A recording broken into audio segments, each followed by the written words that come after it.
Southampton Football Club Fans Podcast. We don't even have a name for it yet, but I've got two really interesting Saints fans with me.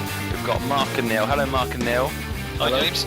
All right. Right then, Marc. First of all, tell us a bit about yourself. I'm Marc Higgins. My Twitter handle is @MarcTR4. I've been a Saints fan for 22 years now. I'm 35 years old. My favourite game, I'd say, is Southampton versus Arsenal in the FA Cup final. I was a season ticket holder all year and witnessed the whole sort of run-up to the FA Cup. My cousin's married to Chrissy Bird and he played in the final, so that's a little interesting side note. Yeah. Yeah, it's cool. And my favourite player of all time, Letizia aside, I'd say Morgan Schneidlin. I just think he's a complete midfielder. Marc. Box. Bit of a ledge. No wonder we get on. But I thought he was awesome. You legend. And now there's one thing interesting about you that you haven't brought up yet. What's the most interesting fact about Marc Higgins? Yeah, I suppose interestingly, I was on X Factor 2010 in a group called The Reason 4. Got to judges' houses stages. Oh wow! And then I was gigging for about 2 years after signed. It's nice. Cool, pretty cool. I actually like boy bands. This is when you guys came on, I really liked you guys, and I remember I didn't remember you in it. I just remembered 4 guys from Southampton, and then when I looked online the other day, I was like, yes. I remember them, and you didn't get through because of a certain band that everyone might know, One Direction. Yeah, absolutely. Yeah, we went in at 2010, like I said, with tips. Actually, I think we were third favourites to win, but then obviously they put the young lads together, now known as 1D, and the rest is history. So, but it was good. It was a great experience. Yeah, I bet it was. Right podcast. Yeah. Well, everyone's got to know. It's interesting, you know. It's interesting, Neil. Right, come on, tell us about you then, Neil. Have you got anything more interesting than X Factor? I don't think, no. I can't be that fair. Anyway, I'm Neil Dudridge. I come from Chelmsford, just outside Southampton. People may know me on Twitter as Saints247 or Saints247, what you want to call it. I run my own website design business, so if you want a job, get in touch with me on Twitter. This is not a plug for your business, Neil. Come on. Come on. Marc was plugging his bag. Come on.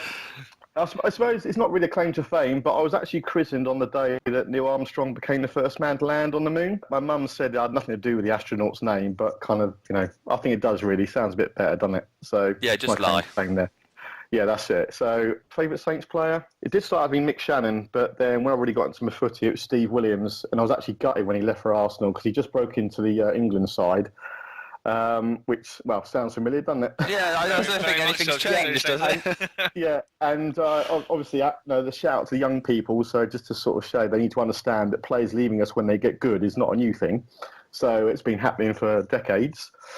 I've been supporting Saints since '76. After the cup final, my mum and dad didn't take me to it. I've never forgiven for that.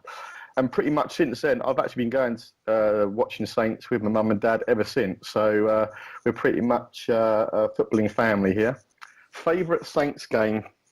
I'm going to have to go for something really, really recent. Basically, the Wembley Gabbiadini equaliser.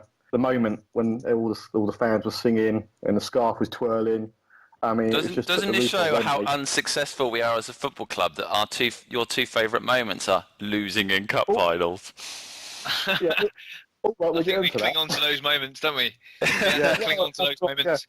Yeah, I'm still waiting for my pint there, by the way, James. You did promise everyone a pint if we got to Wembley. I did. I bought everyone a pint in the in hospitality where it was free drinks.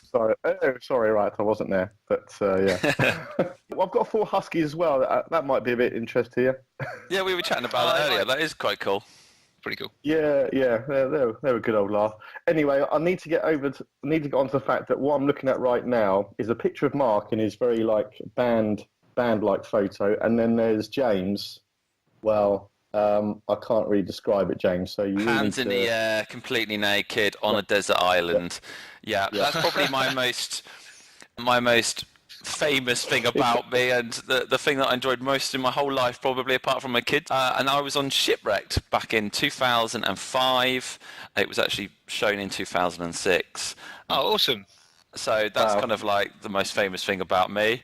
Don't go on YouTube and look it up because I was a bit of an idiot. I suppose most people would say nothing's changed there.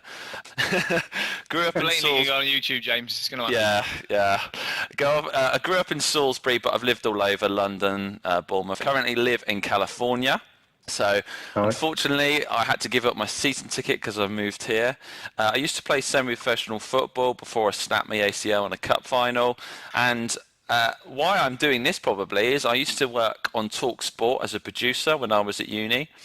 And I also tried to make it as a presenter. I did 3 weeks working at the Saint when we were actually in the 2003 Cup final.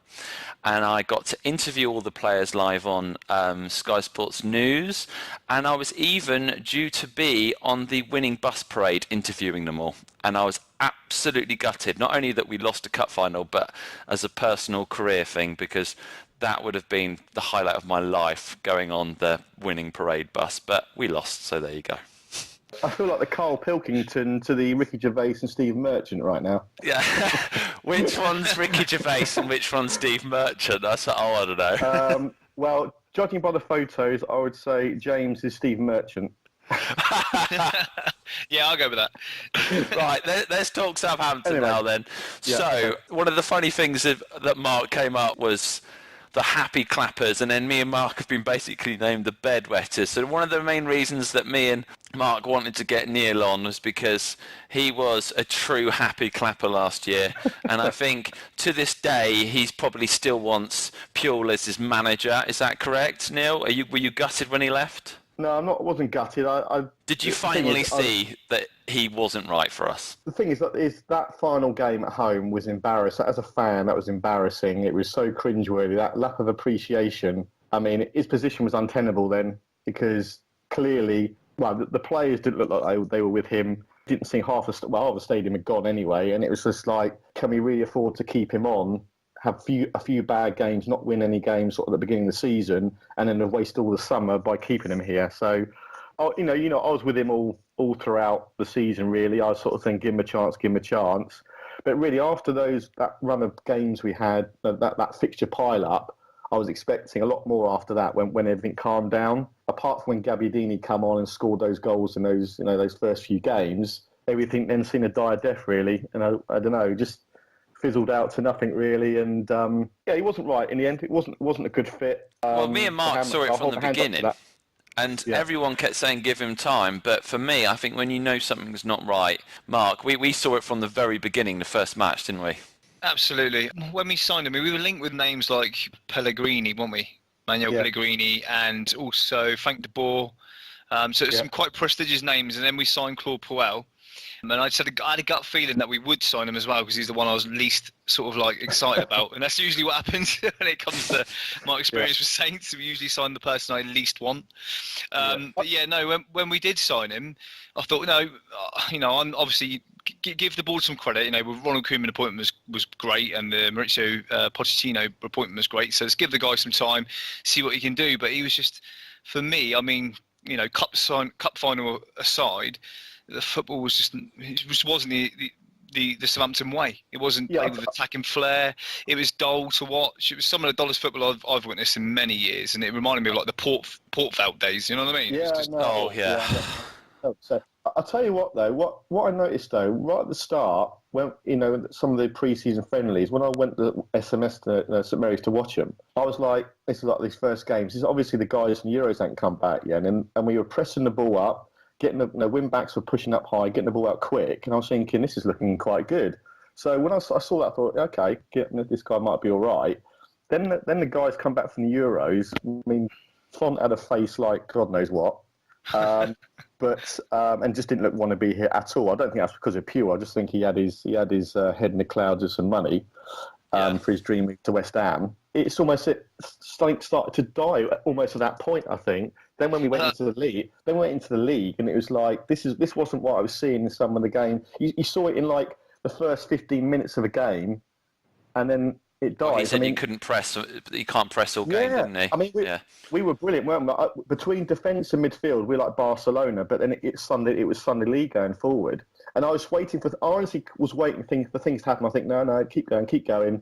But then after the fixture pile-up, like I said, it didn't really change. It just kept going on as the same. So, and then that final game, well, I said to the old man, I said, nah, he's got to go. I can understand it if we kept him on, to be honest, because in history dictates that, well, it was 8th in the cup final, which had he won the cup, he would have been one of the most successful managers in our history. So it's kind of fine lines, isn't it? It's like the thing is, Neil, I think that 8th flattered us last year. We had 46 points, which was I think it was 6 points off the drop zone, wasn't it? I mean, how about everyone else? Well, that's what I'm saying. It was a bit of a dross season, but Everton that finished above us in 7th with like 15 points above us, and 8th did flatter him, but we all knew it was coming. I mean, it took a while for Saints to announce that he was gone, but I've got nothing against it. I didn't have nothing against him. I just think it was the wrong fit for the club, and I think that they had to make that decision to appease not just the fans, but the style of the Southampton way is a brand that they go on about, and it's about attacking football.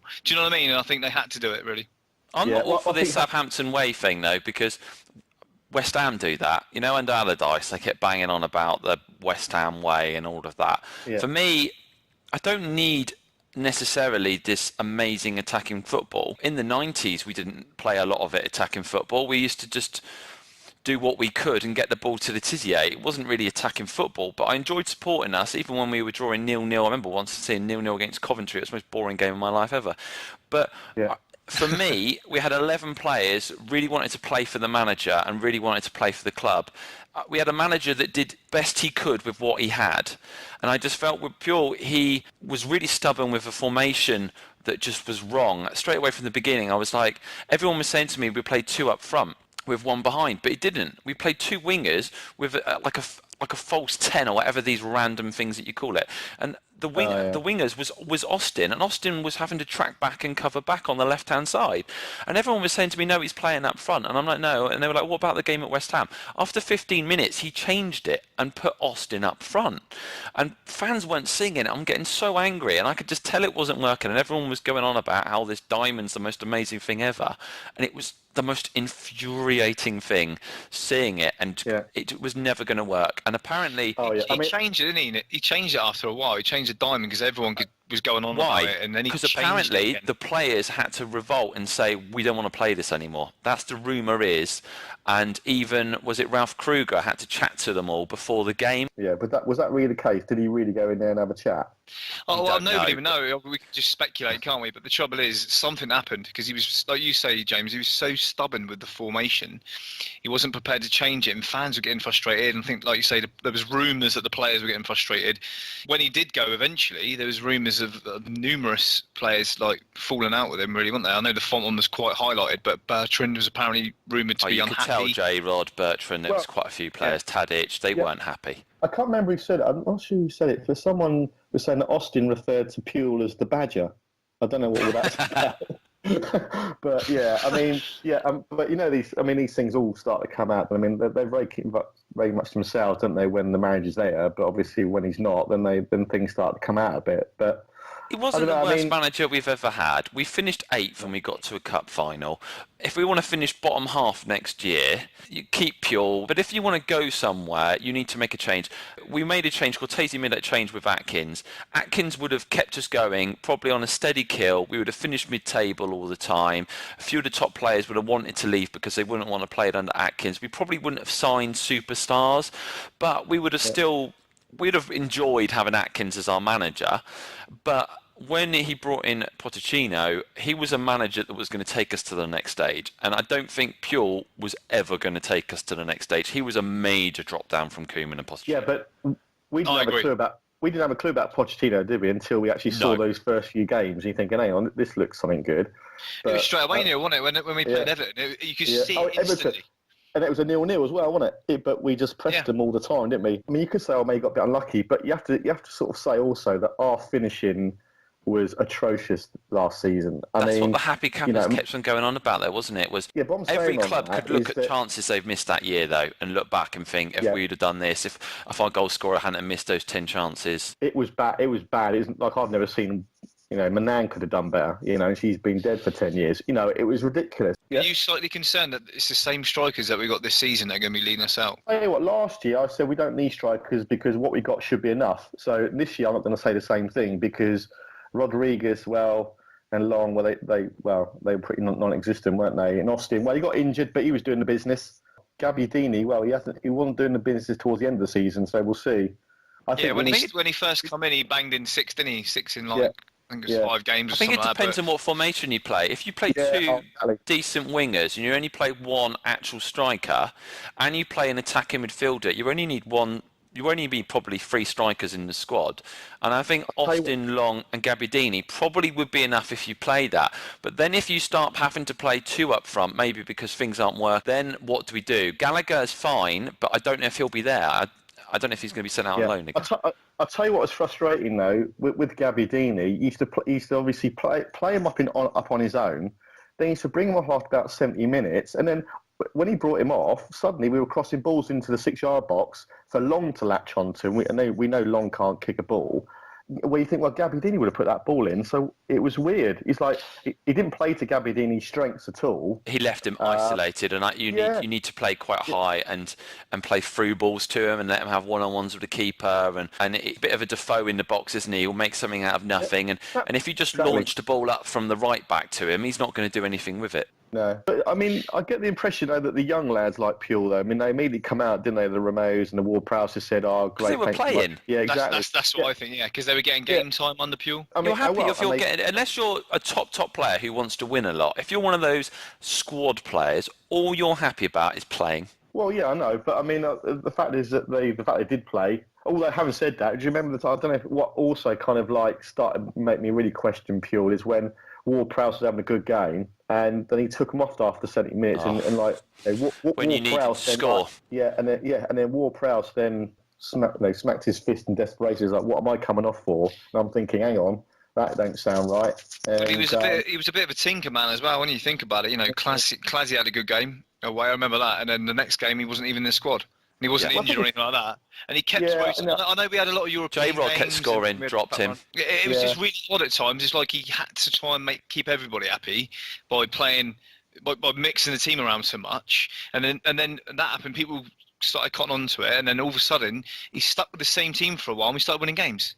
It's not rocket science. A team needs time to blend and gel and get used to each other and develop. Yeah, but the thing is, what I learned is that players actually recover in different ways. I mean, like Long, I think he could play every game all season and still not be knackered, whereas the Classy can't do 2 games in a week. So you probably rest him. Yeah, every player is different. If Long was fit and he was like going to start, then why don't you just keep playing him? Because Koeman didn't have a lot of opportunity last year because obviously Pellerin was injured. So Long had to play, and then when he played a regular game, he started banging the goals in, didn't he? I like Long as a squad player, but when he's scoring, you keep picking him, and when he's not, you drop him, basically. The thing with Long, if he's got to think about it, he's going to miss, isn't he? If he latches onto something and he's just got to shoot, then he's going to score. But the moment he's got to go past, he can't go past the player. I don't know if you noticed that. But if he's got to think about where he's going to put it, like the penalties and all that, he's a good mid-table squad player. He's never going to push you into the top 6. So what about the new manager then, guys? Are you happy? Yeah, I am. Yeah, I've got to be honest. At first, I won't lie, we were linked with Tuchel, and I was like absolutely wetting myself, and then realised, it was a bit of a pipe dream. Let's be honest. The guy's a bit of without being disrespectful to us, he was Dortmund, won trophies. He probably would have felt it had been a step down coming to Southampton. But as soon as he sort of ruled himself out, we started seeing who we were being linked with. Old Mauricio Pellegrino. The more I learned about him from the likes of Sid Lowe and Guelan Balak, and that, and the more I read about how sort of tactically aware he is, and since we've appointed him as well, his interviews comes across very sort of likeable. And yeah, I think there's a general sense of excitement. I think he's lifted the club, really, if I'm honest, lifted the fan base again. Yeah, I think when he said about the togetherness as a team and it's important to get the fans on board and all that, he says the right things, definitely. And you like to hear that as a fan, don't you? But, absolutely. I think it's a good appointment for us. A risk, but we have to take risks. Appointing someone who we know is a good manager, who might do a good job, for us actually probably isn't the right appointment. We need to take a gamble like we did with Pochettino and with Koeman to a certain extent. Koeman's managerial experience wasn't amazing, and I think we need to take a risk. I mean, I wasn't super excited about his appointment. For me, I think Eddie Howe would have been for me personally, a more exciting exciting appointment. I think he's a really good up-and-coming British manager, whereas this one, we don't know if it's going to be good or not. But Guillem Balaguer's come out and said that he was probably the manager of the year in Spain last year. So I'm definitely happy to give him a go, and he's got my backing. Yeah, I mean, I think you mentioned Eddie Howe, but I mean, with his Portsmouth links and being a Bournemouth manager, he's never coming here, is he? I mean, never. And, but I know what you mean by that, though. I mean, he plays the right style of football. He's young, he's English, he knows the league, knows the area. He knows the area. But like that's the problem, I think. Neil touched on. Then it's the Pompey and Bournemouth links. So yeah, well, I think the thing is, people question why Aka signed to Bournemouth as well. He played well under Eddie Howe, and obviously knows him. So go there, and develop his football. Cracking signing, absolutely cracking signing. I thought we would have been. Well, the thing is, these young lads. The thing is, these young English lads. He's English, isn't he? Dutch. All right. Well, anyway, young lads. Anyway, in general, they tend to boost them up all the time, thinking, this is the next big thing. So, and I think they get given too much too young. Well, they signed last year and paid 15 million for him. And I've got a good friend who his brother-in-law's with Jason Tyndall. He was saying, they regret that signing. He can still come good though, James. Yeah, he could do. He's young. He was exciting when he was sort of a bit part player at Liverpool. So I suppose the move still showed a bit of ambition. Do you know what I mean? Because he was starting to get into Liverpool's first team. He's sort of playing a bit part. You look at like Danny Cadamartri when I was growing up, Luke Chadwick. There's a lot of these players that were decent players in reasonably big sides. They're in squad players, and then they move elsewhere for decent money, and then they're just useless and end up being a League One career. Yeah, but it's like it's in the Man City, though, isn't it? I mean, 25 million for him. I mean, he's nothing more than a super sub at the moment. I mean, he doesn't get a run of games, so you don't really know what he's going to be like, do you? So it's just a lot of money, and I know we're going to touch on money and how much we spend or not spend, but it's there's silly better money, value really. buying from Europe. Yeah. Our transfer policy is pretty good in regards to buying players. I don't actually have a problem with. People seem to think that I want us to throw money at things. No, I don't. We've got this magic black box, and we've actually got, I think, one of the best, if not the best, scouting system in the country. And I just think that we need to use that more. And there's been times in the last few years where if we'd have just signed a player slightly earlier in the transfer window or signed one extra player here and there, like when we were fourth around Christmas time and we relied on Pella to score the goals and he didn't score one goal away from home since West Ham away first game of the season. Austin was scoring goals at QPR. If we'd have got out and spent 15-20 million on Austin bang on then, we would have made the Champions League. That's the problem I've got with us is we've got this amazing scouting system. I just think that sometimes we're a little bit reserved with it and we're not spending TV money. We're just literally, all we're doing is spending the money and trying to replace what we've got, hoping that they're good enough, when often they are, and sometimes they're even an improvement. But that model is not going to last forever. And Newcastle have tried to use a similar model, haven't they? They have. They've sold a lot of top players, bought Europeans, and in 1 year, what happened? It didn't work and they went down. James, what do I always say? What do I always say on Twitter as well? It's like Twitter's not the best place for debate, really, because it's so because there's only so many characters you can use, and sometimes it can be misinterpreted. I think that's why you tend to argue amongst yourselves in regards to that, because you can't deliver the point you're trying to make. Exactly. But I would like us to be, like you touched on, proactive, not reactive, which I think we are far too often. But do you reckon we are? Do you actually reckon we are? Seriously? No, I think we're reactive. Yeah, I think we know that sell a player and then have to buy another one as opposed to improving.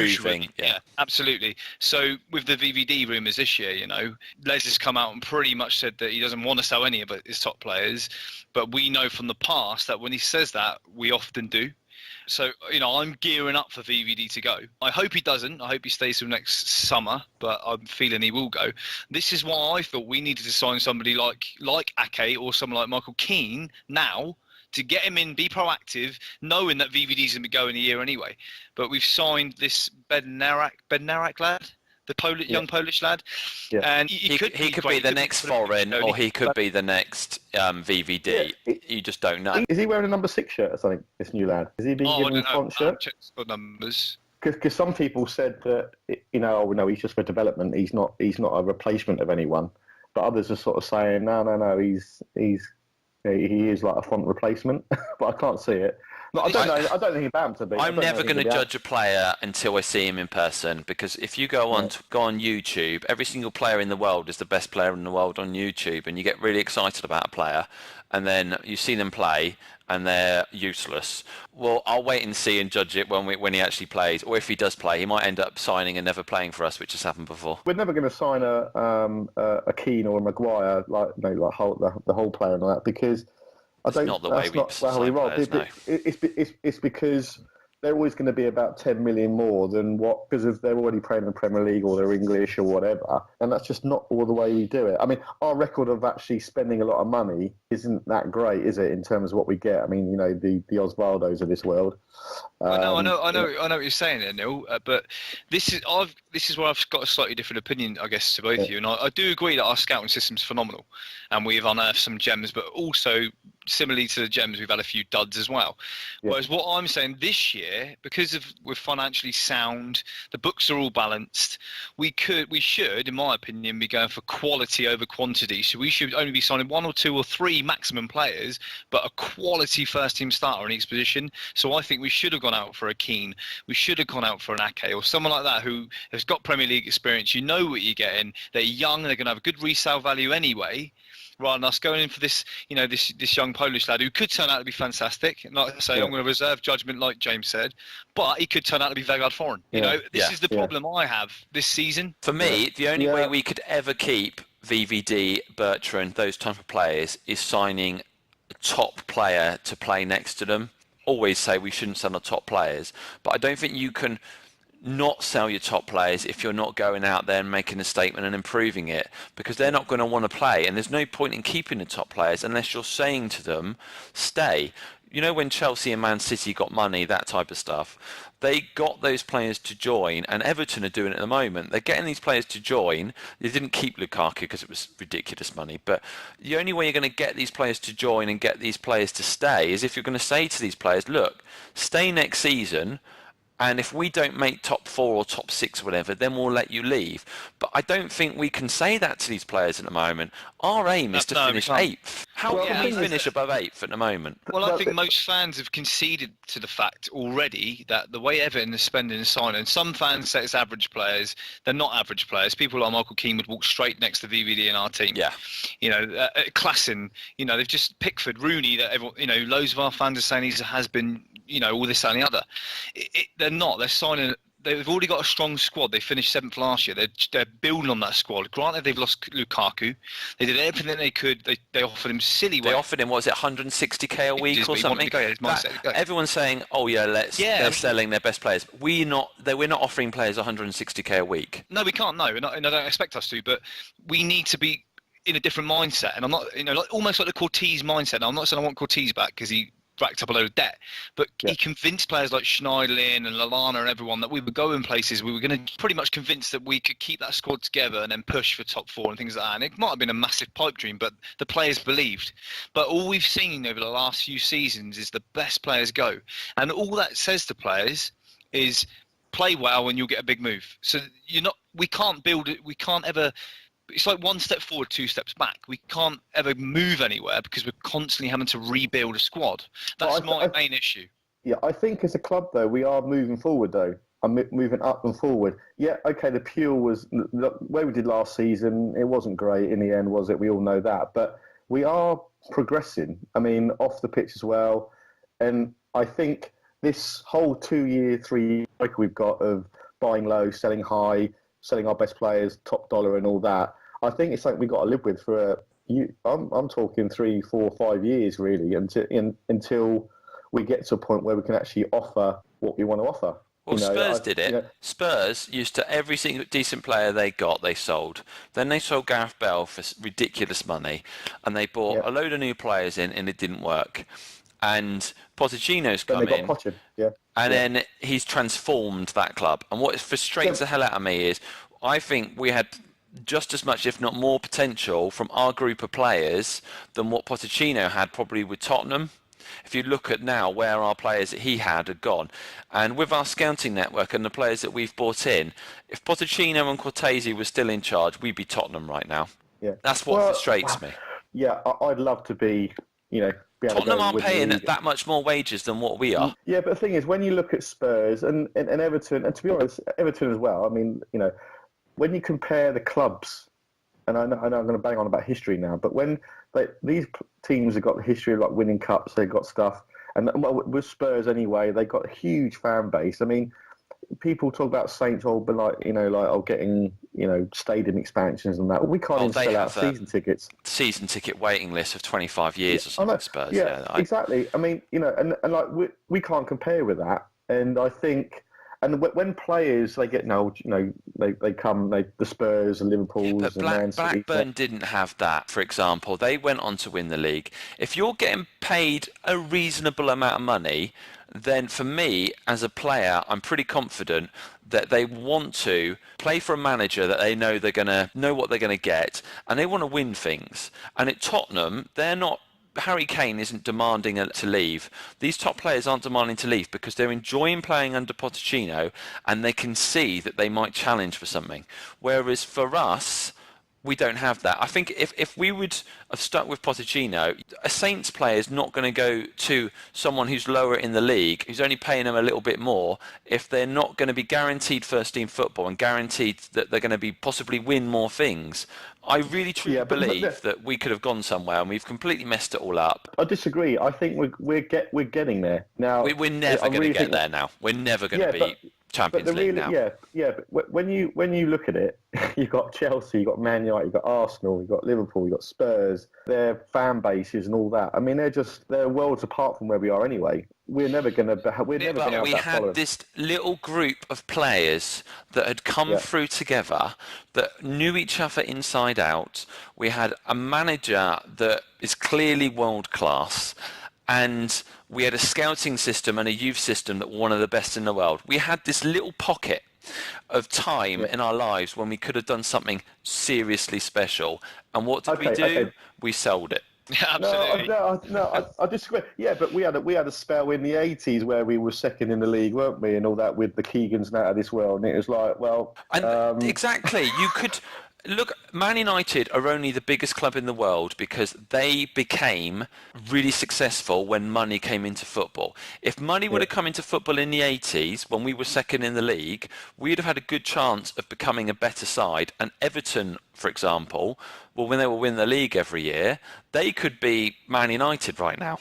Man United are only big because they got lucky with money at the right time. And now financial fair play's come in, all the big clubs are protected now. Well, do you know, I was going to say that. Likes of Chelsea and Man City got wealthy at the right time, and obviously those owners just threw money into it.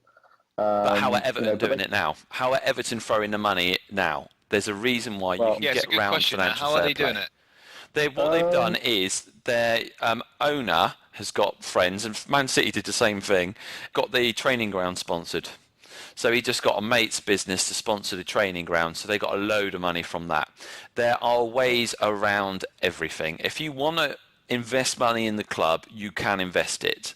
I don't think our owners and chairman have got the contacts and the money themselves to be able to do what Everton are doing, and that's why we need new owners. If we do go to that next level.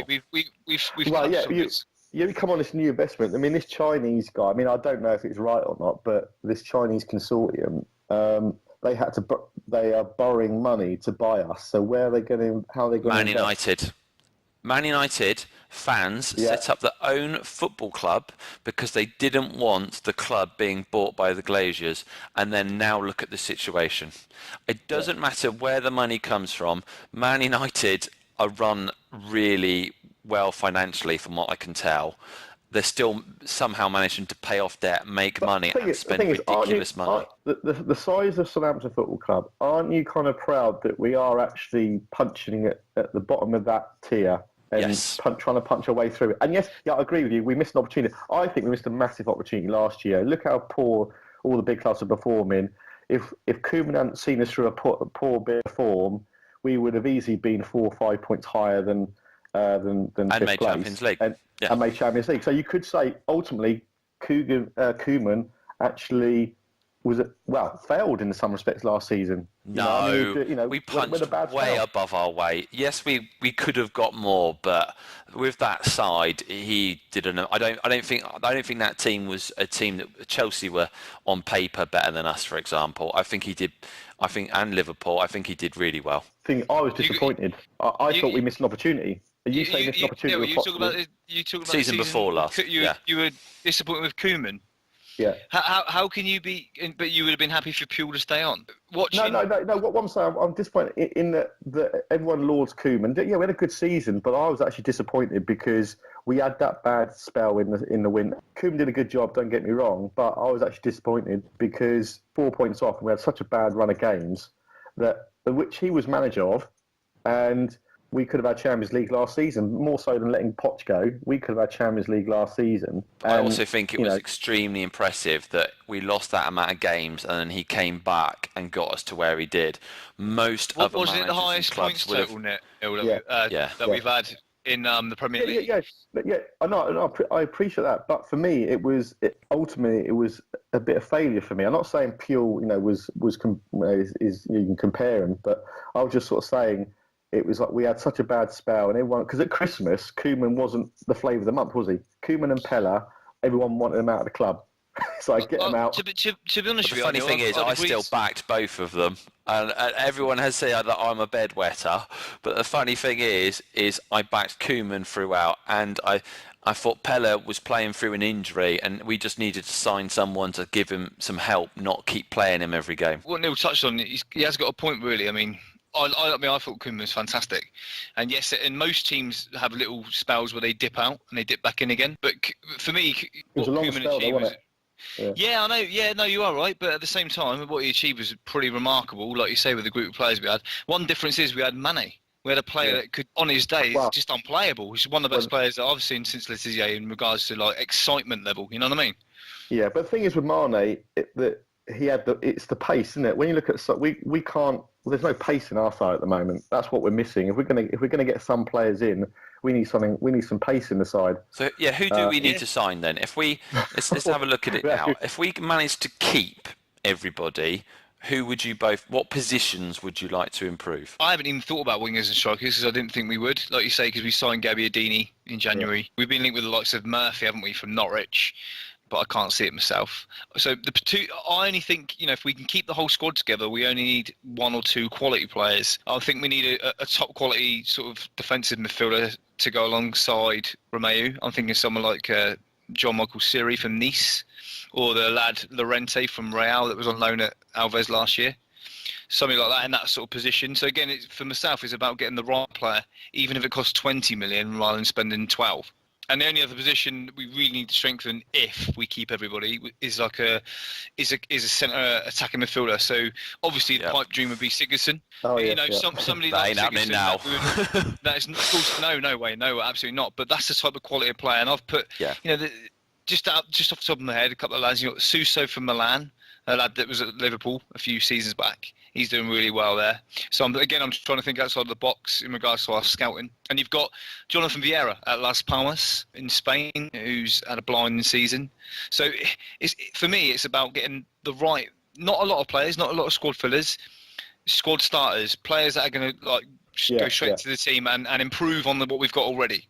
Yeah, I agree. We want starters coming straight in. The thing is, in terms of what players I'd like to see, I'm not really one of the ways. I'm not knowledgeable of all the players around Europe. I haven't got FIFA and all that kind of stuff, so I don't know the stats and all that. All I know is the type of player I'd like to see in terms of whether we're attacking, can they score a goal, can they tackle, whatever like that. So whatever's on our scouting system that matches that kind of those attributes, then let's bring them in. But I don't often I wouldn't mind going and get that player. But of all the players, in Marc's always said, Sigurdsson is the one. If we was going to break the bank for anyone, it would be him. He's the player that I wanted. But for me, even me that wants us to spend some money and go out and buy a player, I don't want our football club to spend £50 million on one single player because it's ridiculous. He could get injured tomorrow.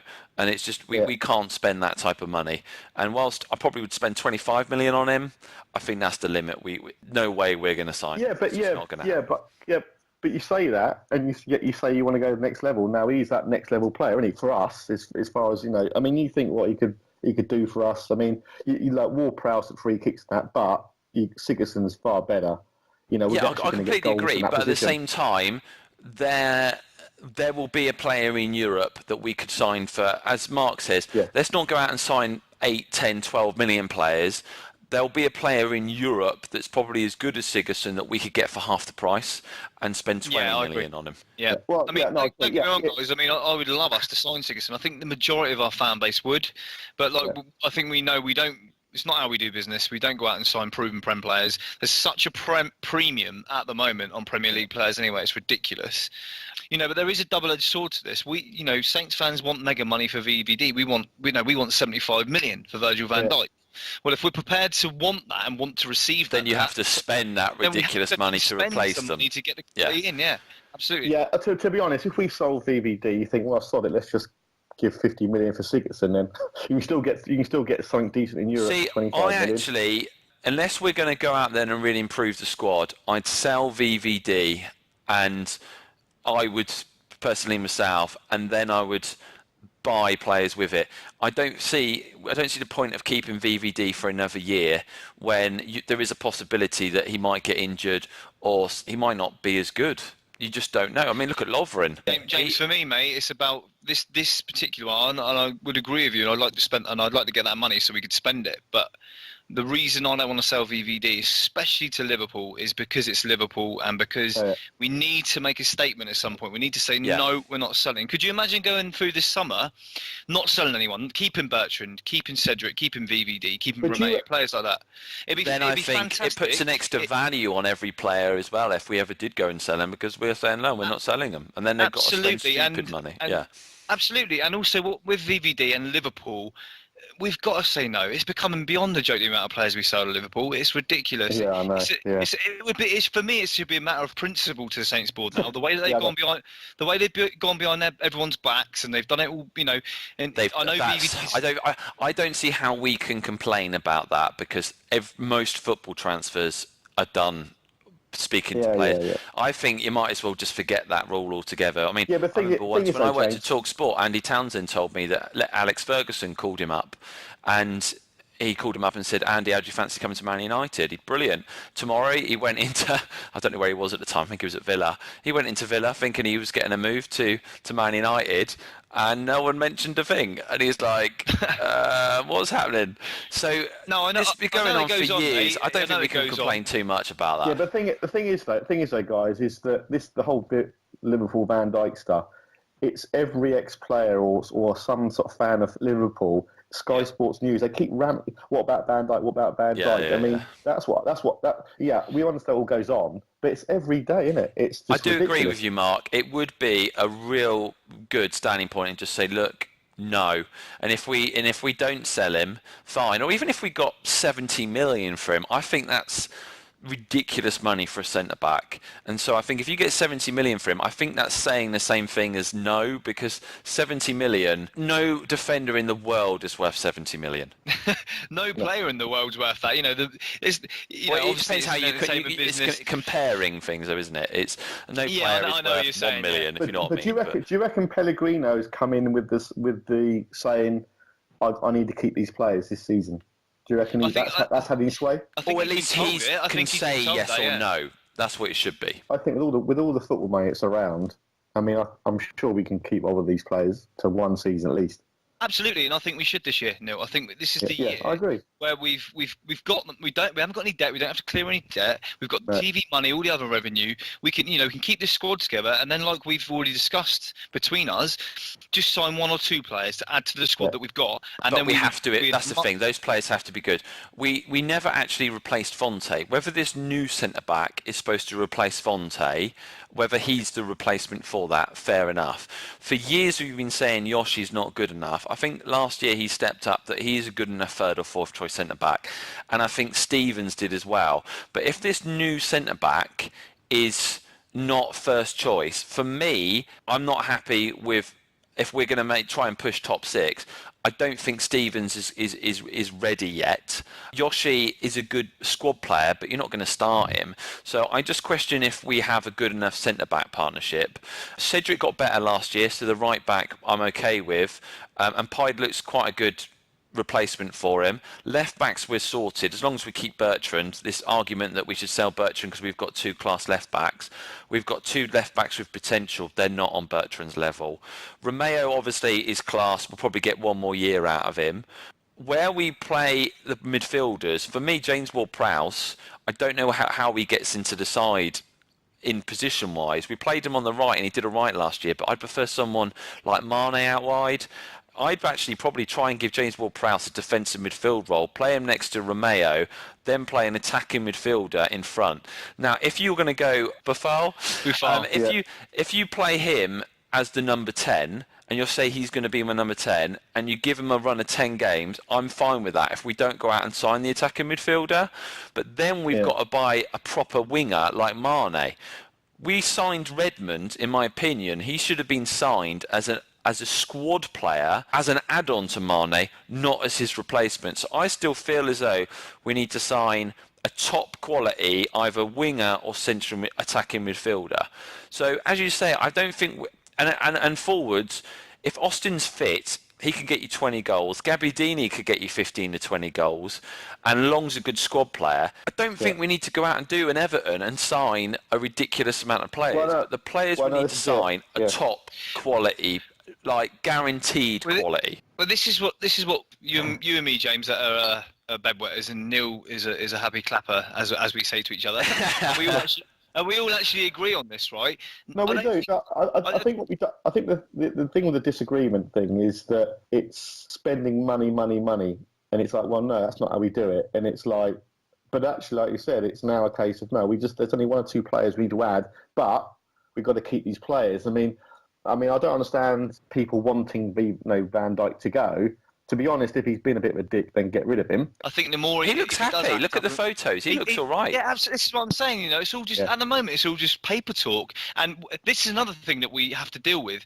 The media and the pundits always trying to sell our players, always talking us down. Neil touched on like the big club thing, right? You're right. It's like they've got the big club, the history. It's like they've got this definitive right to come and sign our players purely because of that, which I think is a load of rubbish. But we are having to contend with the media talking up our players and talking like they're too good for Southampton every year. It's a real pain. But touching on what we've said in regards to players, the general consensus I'm seeing on Twitter is like what us 3 are saying here now.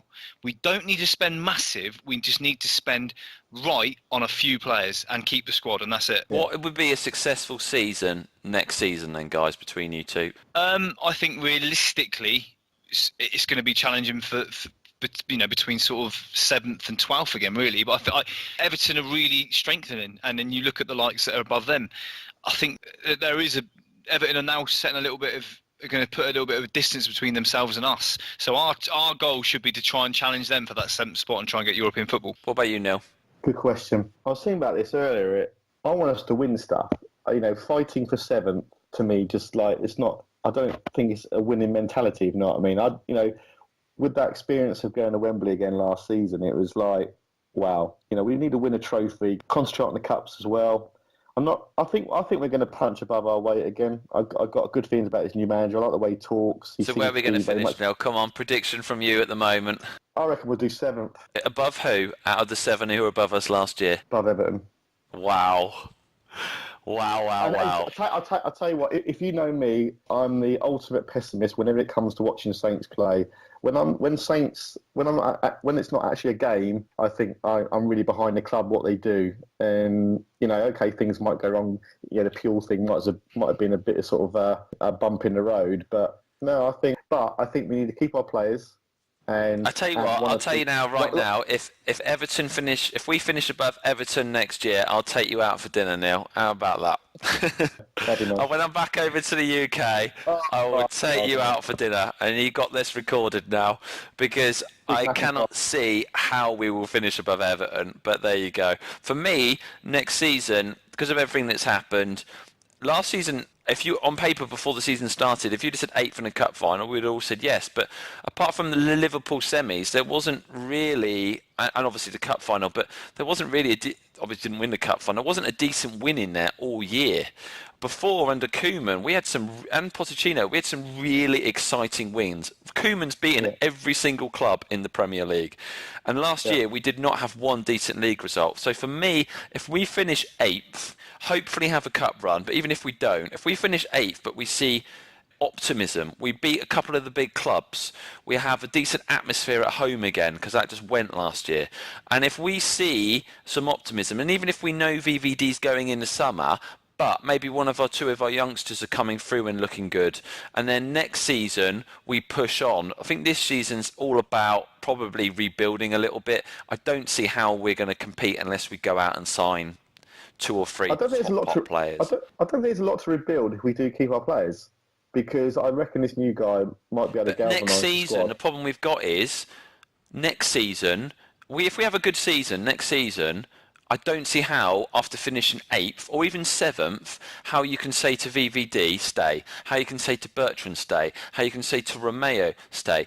You can't say we're going to keep these players if we finish 8th or 7th next year. And so next year will probably be, if we keep the players this year, next year will be a bigger summer for us. Because we're going to be doing what we've done again, selling everyone and rebuying again. Whereas this year might be the one year where it's a bit dull.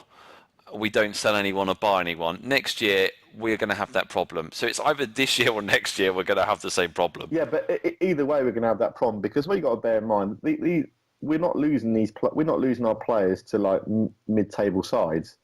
The good players are going to top sides, big sides. And the thing is, there's lots of factors as well. I mean, if an agent comes to Van Dijk and, by the way, you're going to get, twice or 3 times the salary getting the Saints, he's going to go to his family, look, into his missus, saying, look, this is on the table.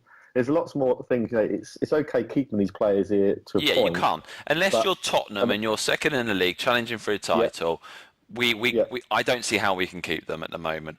Unless we keep them and say to them, look, we're going to sign 3 top players, stay with us for 1 year, and we're going to try and make top 4. That's the only way I think you keep them happy.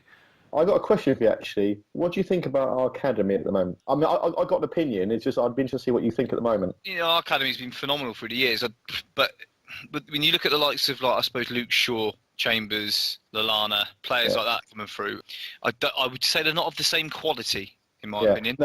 My view, kind of got a view on that, in that I reckon, where we've actually come up the league pretty quickly, don't forget, these lads come on when they're 8 years old, aren't they? So some of the ones that are coming through now were there when we was in League One. See, now we're up in the Premier League. We're probably going to be encouraging, we're actually buying other people's academy players as well at the moment. Yeah, so it could be that actually it might be another 3-4 years before we actually start getting the Shaws, the Lallanas, the Chambers, that coming through again at that level. You've got to remember, Man United have had an amazing academy, and they had that 1 year where they brought them all through, and we've had similar where we've had patches. We're going to have patches where we're going to get batches where you get a couple of squad players, but they're mainly going to be Championship in League One, and then hopefully we have that batch that comes through again that's amazing. And I just think maybe if our policy is about the academy, which it is, I think we need to be in a good position that when we get that batch through of amazing players,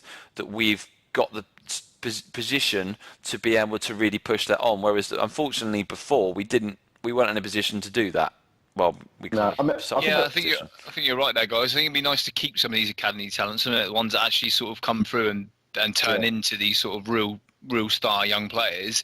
I think that's a really important thing, actually, if we're going to develop this academy. And everybody, most Saints fans are proud of it and they want to see some of these young lads come through and get game time. But the key thing is about keeping these young lads. Forget the likes of the VVDs that have come here, and they've come here from Celtic and whatnot. If we're going to develop these quality lads, let's keep them in the side, and let's sort of give them the pathway, get them in the team, and not sell them straight away. Actually build a team around these youngsters. You know what I mean? Yeah, I think the problem is that we laud our academy, and then when we bring some lads through, I always really enjoy a young lad coming in to play in the first team. I think it's great, and I'll give him a bit of slack. But some fans just get straight on the back saying, "Oh, he's bloody rubbish. Get him off. He shouldn't be anywhere near the club." It's like, I mean, Target, for example, gets a lot of flack, and I think he will develop well. But I think all the players get flack though. Honestly, some fans just give every single player in the world flack. I bet Matt Letizia back in the day got some flack by some of the idiots I hear. But absolutely, yeah. Well, yeah, lazy and all that would have been the one you heard. Exactly. That's just the nature of football fans. I remember being at QPR away, and when we won 1-0 in the last minute at Marne, and they had this guy to the left of me, and he just kept calling James Ward-Prowse a skate CUNT over and over again, and the guy to the right of me just went, "Honestly, mate, just shut it." And I remember once there was a guy, season ticket holder behind us. He was just on Pella's back the whole game, every game. And then when Pella scored the winner in a game, the guy to the left of me turned around and started giving it all to him. And in the end, they nearly had nearly had a massive fight over Pella. And it was quite funny because the week after, the guy behind, he wasn't there. He was afraid to turn up, and the guy next to me got Pella on the back of his shirt just to wind him up as well. You do get some idiots at football clubs. You really do. I mean, don't get me wrong. We're going to have superstars and we're going to have the Ghoulies of this world, but whilst they're playing on the football pitch, I always give them my full support. Yes, I might come on Twitter. To be honest, I don't really moan about the players too much. Personally, I feel as though it's the manager's responsibility who he picks, and I'm more upset with the manager for picking that idiot than I am the idiot playing. But I'm happy with where the direction the club's going. We're not always going to get it right every season, but I think we are. I think it was on Twitter. I think Chris Ran. I think he said it's evolution, not revolution, and I think that's quite a good thing. I personally feel as though we were doing that, and under these owners that's gone stale, and all they're trying to do is sell the club at the moment. The reason why we're not going out and spending money, and probably why we're not selling Van Dijk, is because they know how much Van Dijk's worth and they're trying to sell the club. And I think they're waiting until the deal goes through, and then the new owners will then decide what happens. And the problem is we're in this stalemate at the moment, and I don't think anything's really big's going to happen until new owners come in. Just like if I went and sold my business to someone, I'm not going to go and invest loads of money or make a dramatic change on my business until that business is sold, and then they decide what they want to do with it. That's essentially what's happening at the moment. They're trying to sell the business. Do you not think the club's been managed well then? Do you not think the Leavers have done a good job? I think they've done a good job from a business point of view and from a football point of view. They've done a good job managing it. I don't think ever since Cortese left, we've gone above and beyond to try and massively improve this football club. I think we've just ran it well. They haven't tried to pull up trees to get us in top four. I think it's Katharina. Her dad's a legend. He saved the club, but I think that they've taken it as far as they can. I think we need a change. I think most fans would agree that we need a change. But the worrying thing is this Lander group. There seems to be a sense of nervousness around them taking over because of money issues, because they're having to borrow money and things like that. Whereas we need somebody that. New owners that are hungry, that want to press, that want to push us forward and want to spend some money and actually, try and achieve something. So there's a sense of nervousness about new owners, but I think we're at a place now where we need new owners because, like James touched on, this summer there's been hardly any movement. We've got the young lad in, the young Polish centre half. We're not really being linked with any. There's no real strong links at the moment. There's only links with the likes of VVD and Birchwood going away. So it's going to be a quiet summer, and I think James is spot on. I think they've lost interest. They want to sell, and they can't. They don't want to rock the boat too much by selling VVD because he's a huge asset to the club. Yeah, well, sometimes when things go quiet, they normally means something's happening. So that's true. They do keep their transfers hidden. That is a good thing about our football club. They don't announce they're interested in a player on Twitter. Maybe Sigurdsson tomorrow. So. Yeah. So right then, guys. Right, we've had a really good chat this week. Thanks for both coming on. But obviously, one of the funniest things about me and Marc is our happy clapper and bedwetting. So I thought it would be quite funny to every week do the Happy Clapper of the week, and every week do the Bedwetter of the week. So I've been scrolling Twitter all week, and for me, the Happy Clapper of the week has to go to Luke Osman, because his tweet of "not concerned at our lack of business. We don't need to spend much as others because our squad doesn't need much work." For me, that's basically saying we don't need to sign anyone because we've got this amazing squad. And I've read other tweets that basically he thinks our team is good enough. If our team was good enough, then why did we only finish 8th last year? What was it, 19 points below our target last year? So for me, he gets the Happy Clapper of the week. And the Bedwetter of the week. Do we give him a round of applause? Yes, let's give him a round of applause. Way. It's a bit harsh. So Bedwetter of the week actually was a tough one this week because not much happened. Normally, we wet the bed every week because we're playing every week and we're awful or whatever, or we sell a player. So it was a tough one this week, but just because he is the ultimate bedwetter for most people, me and him, I'm going to give it to you, Mark, just purely because Really? Because of the tweet you put about us, our net spend basically being the bottom of the league, and then all the responses that caused it and stuff like that. Even though I don't think there was much wetting of the bed at all, I couldn't really find anyone else who wet the bed more than you this week. So, Mark, congratulations for being our first bedwetter of the week. Oh, lovely. Thanks very much. Oh, I got one thing. I got one thing left to say because James, you forgot it. Mark, are you going to unblock me on Twitter now? You're unblocked, mate. You are unblocked. Don't worry about that. Oh, right, okay. There you go. That is really funny. When Neil told me that, I was like, you've got to bring that up. I absolutely love it when fans block each other on Twitter. It is great. There we go. You know what? I can't even remember why, because I'm one of these that I try not to unless it gets a little bit sweary. So I don't know what it was. Now. Can you remember what it was? Don't know. I never swear. It's just I can't bother with it. So I don't know. Maybe I just like. Maybe you just blocked every Happy Clapper on Twitter. Yeah. Well, I don't know. I've got no idea. Maybe it's all getting heated and everyone was sort of saying, "Oh, everyone's an idiot." I don't know. But I never block anyone. I mean, if I was going to block anyone, I would have blocked James. To be honest. Yeah, I'm sure I've been. I bet there's. I wonder if there's going to be. I bet I'm the most blocked Saints fan on Twitter. I wonder if there's an award for that. I think I'm catching up with you, mate. There's a guy called Glenn who refused to come on, didn't he? And he made I think it's called a meltometer. Yeah. And there was a few. Obviously, your face was on there, my face was on there, and a couple of other massive bedwetters. But no, just goes to show, Neil, that we can disagree on Twitter, and we can and it can be misinterpreted, and things can be said, and they can be misread. And I think we've had a really constructive conversation, and we've all tried to put our points across. And at the end of the day, we're all Saints fans. We all love the club. Yeah. We've got different opinions, but we're always going to be red and white. Simple as that. Absolutely, exactly. Yeah. And hopefully people listening to this won't hate me and Mark as much as they did before. Yes, And hopefully the bedwetters like me and Mark can see Neil's point of view as well, and just see that actually these, it's a bit like politics, these left and right wing things sometimes on paper look really strong, but when we chat, our opinions aren't that far apart really, and we all want the same thing. Absolutely. James, I challenge you to one thing. Your Skype photo, put that as your Twitter profile. No, I'll get taken off. I don't know if that's allowed. Well, there's not a lot to see, is there? Come on.